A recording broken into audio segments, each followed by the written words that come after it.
कर्नाटक बना देश का पहला राज्य 16 साल से कम उम्र के बच्चों के लिए सोशल मीडिया बैन। अश्वनी वैष्णव का बड़ा बयान। सोशल मीडिया सुरक्षा पर टेक कंपनियों के साथ गंभीर चर्चा जारी।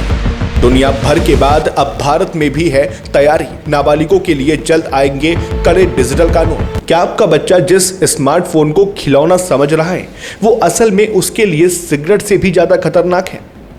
आखिर क्यों भारत सरकार अब सोशल मीडिया ऐप्स पर ताला लगाने जा रही है?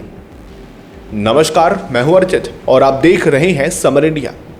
आज के दौर में सोशल मीडिया हमारी जिंदगी का अभिन्न हिस्सा बन चुका है, लेकिन क्या आप जानते हैं कि बच्चों के लिए यह डिजिटल सिगरेट जैसा घातक साबित हो रहा है? दुनिया के कई देशों के बाद अब भारत में भी नाबालिगों के लिए सोशल मीडिया पर प्रतिबंध लगाने की तैयारी शुरू हो चुकी है।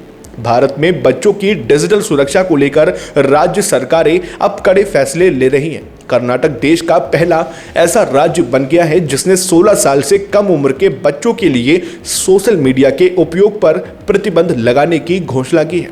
मुख्यमंत्री सिद्धारमैया ने विधानसभा में बजट पेश करते हुए ये बड़ा ऐलान किया। वहीं आंध्र प्रदेश के मुख्यमंत्री एन चंद्रबाबू नायडू ने भी संकेत दिए हैं कि अगले 90 दिनों के भीतर 13 या 16 साल से कम उम्र के बच्चों के लिए सोशल मीडिया एक्सेस बंद कर दिया जाएगा। इन राज्यों का मानना है कि डिजिटल लत बच्चों की मानसिक सेहत और उनके सीखने की क्षमता को बुरी तरह प्रभावित कर रही है। केंद्र सरकार के स्तर पर भी इस मुद्दे को लेकर हलचल तेज है।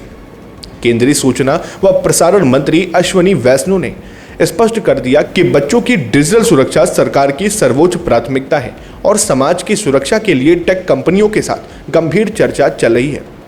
सरकार फिलहाल उम्र आधारित एक्सेस कंट्रोल और नेट डिजिटल व्यक्तिगत डेटा संरक्षण यानी डीपी कानून के तहत विशेष सुरक्षा मानकों पर विचार कर रही है। यहां तक कि भारत के आर्थिक सर्वेक्षण में भी सोशल मीडिया की लत पर चिंता जताते हुए सख्त सीमाएं तय करने की सिफारिश की गई है। सिर्फ भारत ही नहीं, वैश्विक स्तर पर भी ये बदलाव दिख रहा है। ऑस्ट्रेलिया ने 16 साल से कम उम्र के बच्चों के लिए फेसबुक, इंस्टाग्राम और यूट्यूब जैसे प्लेटफॉर्म्स पर आधिकारिक प्रतिबंध लागू कर दिया है।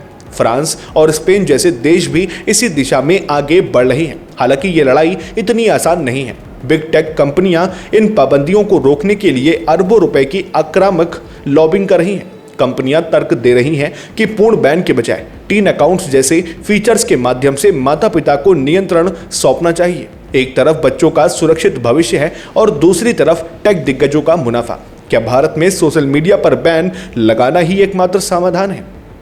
अपनी राय कमेंट बॉक्स में जरूर साझा करें और ऐसी ही जानकारी भरी खबरों को जानने के लिए समर इंडिया को सब्सक्राइब करना बिल्कुल ना भूलें। फिर मिलते हैं एक और नए अपडेट के साथ। तब तक के लिए नमस्कार, जय हिंद, जय भारत।